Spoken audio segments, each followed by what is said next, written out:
pelo menos a gente tem uma divisão agora, a gente não tem só aquele núcleo, né, bandidão do STF tomando conta de tudo.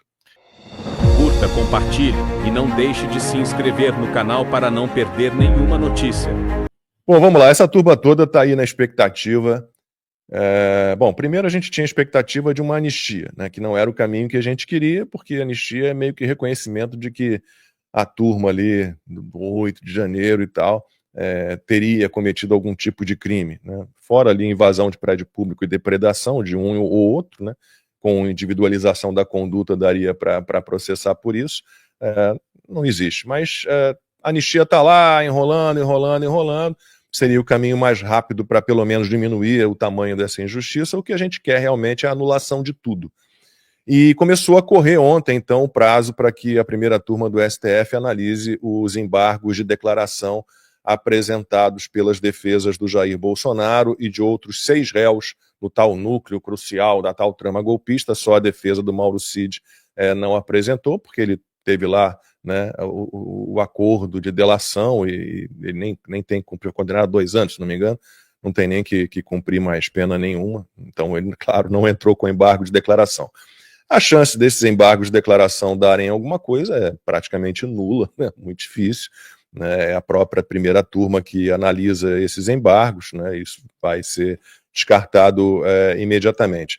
A estratégia agora, que está sendo considerada de forma mais efetiva, né, é levar esse caso à segunda turma do STF. A gente falou aqui, quando houve a conclusão do julgamento do tal núcleo 4, núcleo da desinformação, que o Luiz Fux pediu para sair da primeira turma e ir para a segunda turma. E aí ele fecha ali uma maioria que respeitaria as leis e a Constituição, teoricamente, ele, Nunes Marques e André Mendonça.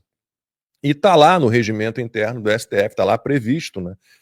Se um julgamento ele se dá numa turma, a revisão, né, a revisão criminal, ela é realizada pela outra turma. Então, como esse julgamento ele foi feito pela primeira turma, a revisão se daria na segunda turma. O André Marcília, que é um advogado experiente, constitucionalista, já falou, olha, tem várias questões, existe a possibilidade, mas podem argumentar que, poxa, mas o Luiz Fux era da primeira turma, então ele já participou do julgamento, ele não poderia participar da revisão. Tem um monte de questão envolvida, o Luiz Fux pode levar também com ele os processos nos quais é relator, inclusive da inelegibilidade do Jair Bolsonaro, mas a defesa está apostando nisso, numa revisão criminal, para que a gente tenha, pelo menos, justiça sendo feita neste momento. Era para ter sido barrado lá no início, essa porcariada toda, mas a gente está aqui, né, torcendo, rezando, para que algo aconteça de bom. A gente sabe que é complicado, mas, bom, com essa ida do Fux para a segunda turma, o STF está ali 50% para um lado, 50% para o outro, né? Tem a segunda turma que a gente espera, né? Nunca se sabe, né? Porque também André Mendonça e Nunes Marques nem sempre votaram como deveriam. Na maioria das vezes, sim, mas nem sempre.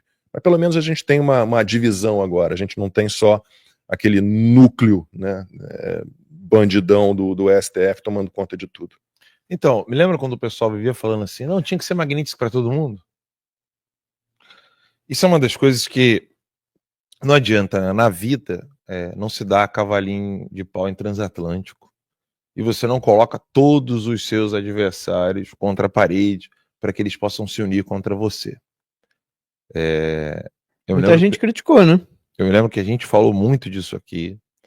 Realmente você tem que deixar ali uma válvula de escape, deixe uma rota, né, para parte dos seus adversários poderem irem naquela direção. Senão, do contrário, fica impossível a gente poder trazer o pessoal para o lado certo, né? Tirar a turma do lado negro da força. É impossível você pegar, por exemplo, um problema dentro do STF e fazer com que todos os ministros sejam punidos de uma única vez. Se você faz isso, todos os ministros punidos de uma única vez, você não tem mais saída. Então, esqueça a parte burocrática e aí não tem mais o que fazer. E alguma pessoa pode dizer o seguinte, tá, então vamos esquecer a parte burocrática, porque a democracia acabou, então ela está enferma e doente, então não tem como resolver de modo democrático. O problema é que, para angariar apoio internacional, você tem que comprovar que você utilizou de todos os meios. Com o PT não tem futuro. É terra arrasada total. Essa jogada agora do Fux, né, de ter ido para a segunda turma, isso pode salvar o Brasil, cara. Pode salvar o Brasil, porque a gente pode ter a anulação da condenação do Bolsonaro e a gente pode ter a reversão da inelegibilidade do Bolsonaro, tá? Então isso é importantíssimo. E sabe qual que é o melhor dessa história? O melhor dessa história é que você consegue fazer com que os ministros tenham uma boa desculpa para dizer, não tinha o que fazer, né? Nós fizemos a nossa parte, né? Ou seja, para tentar sair como se nós não recuamos, né? Nós não recuamos. A lei aconteceu, sabe? Porque isso daí eu já entendi. O ego dos ministros é tão grande, que eles estão dispostos a queimar o país inteiro do que admitir um erro.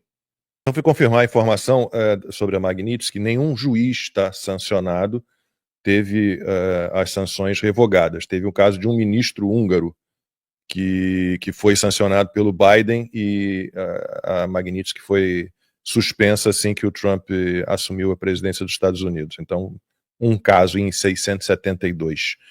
Então, para aprovar um processo de impeachment de alguém do STF, 54 votos, mas 44 votos já são suficientes para que você faça o presidente do Senado. Então, a previsão pessimista para a eleição para o Senado é 42 senadores ligados ao Bolsonaro a 44. Em 7 estados, está aqui, ó, Big Data, Real Time Big Data.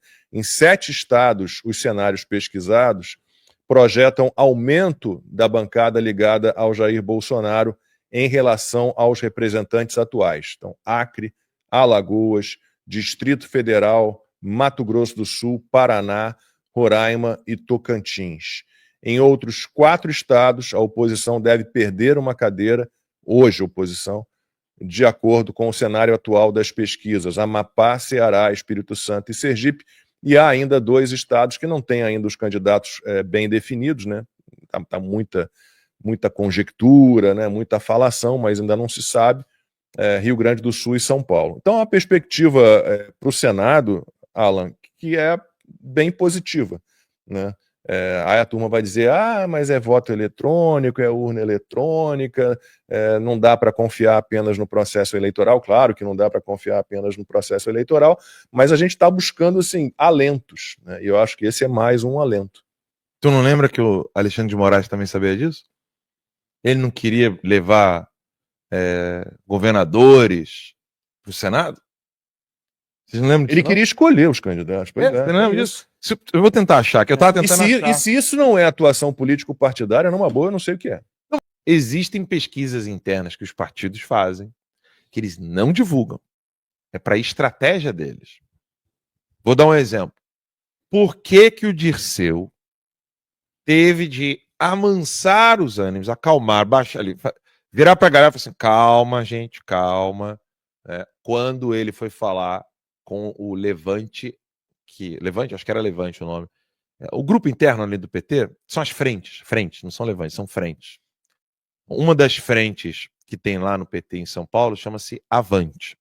O Dirceu teve que ir lá acalmar os ânimos desse grupo, dessa parte seccionada ali do PT, porque eles queriam um candidato deles para a Prefeitura de São Paulo. Eles queriam, porque queriam. Não tem que ser um candidato do PT para a Prefeitura de São Paulo. Aí eles falaram, não vai dar, porque não sei o quê. E aí o Lula colocou o dedo, falou, vai ser o Boulos. Pô, mas pelo amor de Deus, não dá. São pesquisas internas, que o público não sabe. Ou seja, não havia candidato do PT em São Paulo que pudesse fazer frente aos candidatos que estavam se apresentando. Aí, ó, Pedrão achou aí, ó. Da revista Exílio. Boa. Muito bem. Dirceu taca fogo na militância petista em evento da ala mais radical. Esse é um artigo meu. Mostra a foto, Pedrão. Nessa época aí, olha lá, Avante, eu acho que eu esqueci o nome, o nome dessas subseções que tem no PT. E o Dirceu precisou acalmar os ânimos, exatamente porque há uma pesquisa interna que fala assim, vocês não têm um nome ainda preparado para poder colocar alguém que possa enfrentar o atual prefeito de São Paulo, enfrentar o Marçal e enfrentar os outros candidatos, só o Boulos. Então não é que eles escolhem candidatos porque, não, o Boulos é o cara que precisa, ele merece a prefeitura de São Paulo, ele merece, bota o Boulos. Não, é pesquisa interna. Eles fizeram pesquisa, entenderam que a base queria um nome novo, que ainda não tinha assumido ainda um cargo de executivo.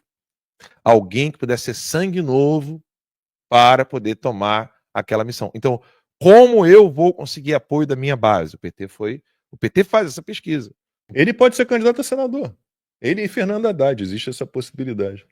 O Lula está preparando o Boulos já tem um bom tempo.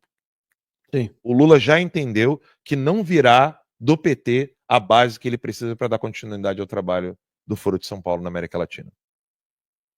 Porque estava aquela briga interna, Gleisi Hoffmann e Haddad.